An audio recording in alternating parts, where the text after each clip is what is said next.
એની સાથે જ આગળ વધે આપણી સાથે યસ સિક્યોરિટીઝના અમિત ત્રિવેદી જોડાઈ ગયા છે. અમિતજી, સ્વાગત આપનું. જો આપણે ગયા અઠવાડિયે ચર્ચા કરી હતી સાઇડવેઝ કન્સોલિડેશનની વાત આપણે ખાસ કરીને કરી હતી ને એ જ પ્રકારે બજારમાં આપણને કોઈ બહુ મોટી મુવમેન્ટ આ અઠવાડિયા દરમિયાન આવતી જોવા નથી મળી. 24,500ની નીચે ચોક્કસથી આજના દિવસે બજાર ગયું છે. નિફ્ટી બેંકની અંદર એક મોટો આપણને વેચવાલી આજના દિવસે આવતી જોવા મળી રહી છે. થોડાક સપોર્ટ બ્રેક કર્યા છે. કઈ રીતે તમે અત્યારે ખાસ ધ્યાન રાખી રહ્યા છો? શું લેવલ્સને અહીંયાથી ખાસ કરીને વોચઆઉટ કરવાના આવે? જી ગુડ મોર્નિંગ.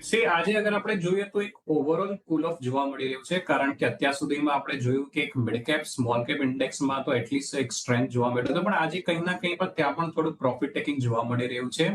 અને સ્પેસિફિકલી અગર આપણે નિફ્ટીની વાત કરીએ તો યસ, એક કમ્પ્લીટલી સાઇડવેઝ એક્શન આપણને રિસેન્ટલી જોવા મળ્યું છે.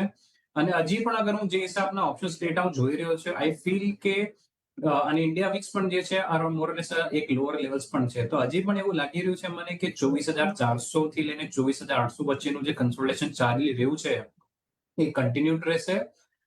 એટલે ઇન્ડેક્સ પર જે છે આઉટલુક જે છે ન્યુટ્રલ જ છે, કારણ કે જે હિસાબે આપણે રિસેન્ટ જે લાસ્ટ મંથમાં જે આપણને 5%ની રેલી જોઈ લોસ પરથી, આઈ ફીલ કે આ રેલીને અત્યારના જે ઇન્ડેક્સ જે થોડું ડાયજેસ્ટ કરી રહ્યું છે તો કન્સોલિડેશન પોસિબલ છે. બટ યસ, બેંક નિફ્ટીની અગર આપણે વાત કરીએ તો યસ, બેંક નિફ્ટીમાં આજે થોડો ઘટાડો, એક અંડર પરફોર્મન્સ જોવા મળી રહ્યું છે. અને આઈ ફીલ કે 57,000 ના લેવલ્સ પણ બ્રેક થઈ શકે છે અને સમવેર નિયર 56,900 56,800 ના જે લેવલ્સ છે રિવિઝિટ કરી શકે.